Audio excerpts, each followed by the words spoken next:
So let's talk about the service reminder sa Dominar 400. So this is applicable for UG and UG2 or every Dominar na model.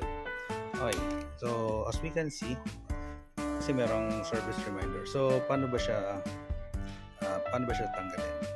Okay, so meron ditong may button dito dalawa, yung mode saka yung S. Okay, so first turn off the Dominar, turn off the key. Okay, then upon opening the key, you have to long press itong mode na to. Okay. Ayan.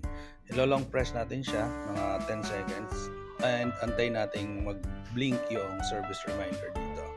Ayan. Once na mag-blink na yan, dito naman sa right side, i-long press natin siya. Pagka long press natin yan, automatically matatanggal yan at sasabihin niya kung kailan na yung next service reminder natin. Okay? Ayan, so that's it. So ganyan lang ang pagtanggal ng service reminder.